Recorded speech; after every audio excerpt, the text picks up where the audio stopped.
നമ്മളൊരു ജഡ്ജിനെ അല്ല ക്രിട്ടിസൈസ് ചെയ്യേണ്ടത്.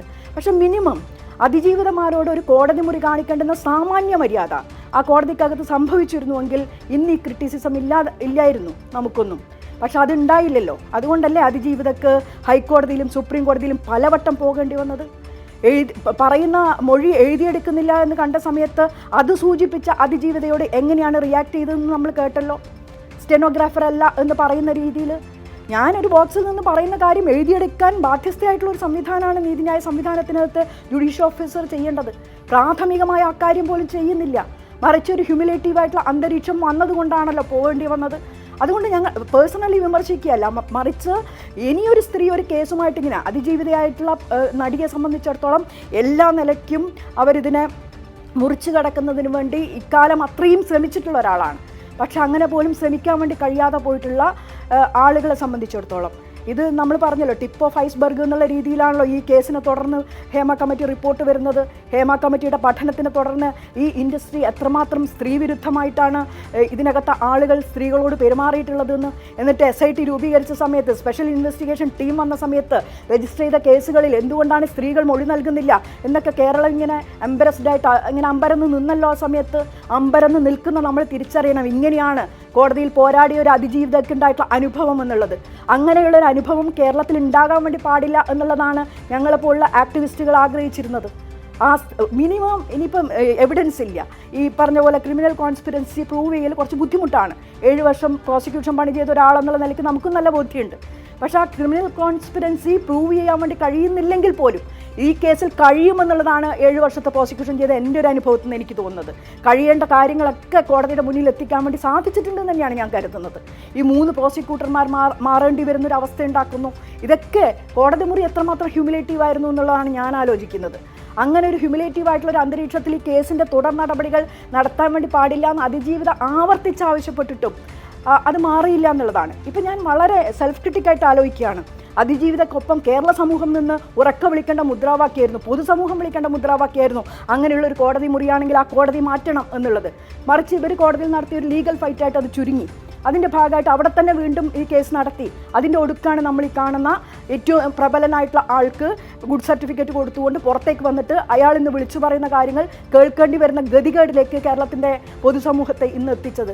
അങ്ങനെ വരരുതായിരുന്നു കേരളത്തിനകത്ത്. പ്രത്യേകിച്ച് ഇത്രയും ജാഗ്രതയോടുകൂടി നിന്നിട്ടുള്ളൊരു സർക്കാർ, ഇത്രയും ജാഗ്രതയോടുകൂടി നിൽക്കാൻ സാധിക്കുന്ന ഒരു പൊതുസമൂഹം, തൊഴിലിടത്ത് അവരോട് കൂടെ നിൽക്കാൻ സാധിച്ച വിരലിൽ എണ്ണാവുന്നവരാണെങ്കിലുള്ള സ്ത്രീകളായിട്ടുള്ള WCCയുടെ പ്രവർത്തകർ, WCCയുടെ പ്രവർത്തകരോട് കണ്ണി ചേർന്ന് നിന്നിട്ടുള്ള സ്ത്രീകളുടെ ഒട്ടേറെ പ്രസ്ഥാനങ്ങൾ, ഇതൊക്കെ ഉള്ളൊരു ഇടത്തു നിന്ന് ഇത്രയും വിജിലൻ്റായി നിൽക്കുന്നൊരു സമൂഹത്തിനകത്ത് നിന്നാണ് ഈ പറയുന്ന വിധത്തിലുള്ള സമൂഹത്തിനകത്തുള്ള പ്രിവിലേജ് ഉപയോഗിച്ചുകൊണ്ട്, പണം ഉപയോഗിച്ചുകൊണ്ട്, മറ്റ് സംവിധാനങ്ങൾ ഉപയോഗിച്ചുകൊണ്ട് ഒരു കേസിനെ ഇങ്ങനെ കോടതി മുറിക്കകത്ത് പോലും ഇങ്ങനൊരു അന്തരീക്ഷം സൃഷ്ടിക്കാൻ വേണ്ടി സാധിച്ചത്.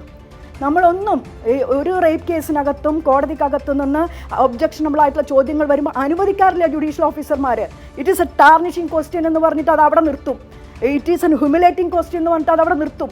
അങ്ങനെ നിർത്താൻ സന്നദ്ധമായില്ല എന്ന് മാത്രമല്ല, ഹ്യൂമിലേറ്റ് ചെയ്തത് ഇവിടെ ആരെയാണ്? ഇതൊക്കെ വരും കാലം കേരളം എക്സ്പോസ് ചെയ്യുമെന്നാണ് ഞാൻ പ്രതീക്ഷിക്കുന്നത്. ഒരു കണക്കിന് ഇതൊക്കെ എക്സ്പോസ് ചെയ്യാൻ ഈ പറയുന്ന ഫൗണ്ട് ഗിൽറ്റി 6 പേരിലേക്ക് ചുരുങ്ങിയത് ഒരു കണക്കിന് നന്നായി. ഇങ്ങനെയൊക്കെയാണ് കേരളത്തിലെ ചില കോടതി മുറിക്കകത്ത് സംഭവിക്കുന്നത് എന്ന് പൊതുസമൂഹം ചർച്ച ചെയ്യണം എന്നുള്ളതാണ് എൻ്റെ അഭിപ്രായം. അങ്ങനെ ചർച്ച ചെയ്യുന്ന സമയത്ത് നിശ്ചയമായും മേൽക്കോടതിയിലേക്ക് പോകും. മേൽക്കോടതിയിൽ പോകുന്ന സമയത്ത് എന്താ സംഭവിക്കുന്നത് നമുക്ക് കാണാം. എവിഡൻസ് ടാമ്പർ ചെയ്ത കേസിനകത്ത് ഒരു വീഡിയോ ഇതിൻ്റെ ഹാഷ് വാല്യൂ മാറുന്ന സമയത്ത് അതുപോലും കേസ് അന്വേഷിക്കാൻ സന്നദ്ധമല്ല എന്ന് പറയും വിധം സ്വന്തം മുന്നിലുള്ള എവിഡൻസിനകത്ത് ഇത്രയും മാൽ പ്രാക്ടീസ് നടന്നത് പോലും ബാധിക്കുന്നില്ലാത്ത വിധം ഒരു കോടതി പെരുമാറിയില്ലേ. ഇനി ജഡ്ജ്മെൻറ്റിൽ എന്താണെന്നുള്ളത് 12-ാം തീയതി നമ്മൾ കാണാൻ വേണ്ടി പോകുന്നേ ഉള്ളൂ. അതിനു മുമ്പ് നമ്മൾ ഇതെല്ലാം അറിഞ്ഞ കാര്യങ്ങളാണല്ലോ.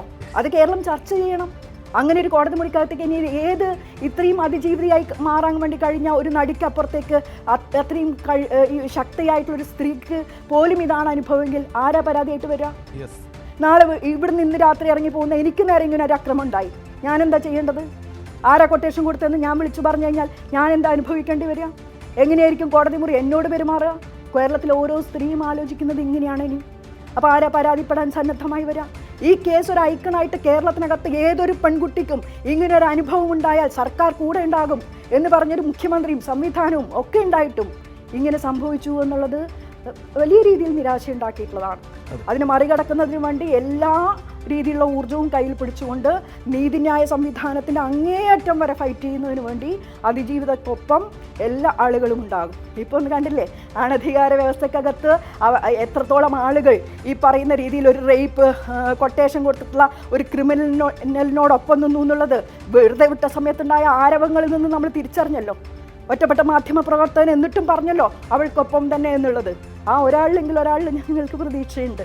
മാധ്യമപ്രവർത്തകരാണെങ്കിലും എത്ര ഒറ്റപ്പെടുത്താലും കൂക്കി വിളിച്ചാലും ഒരാൾ പറഞ്ഞല്ലോ അതിജീവിതക്കൊപ്പം നിൽക്കും എന്നുള്ളത്.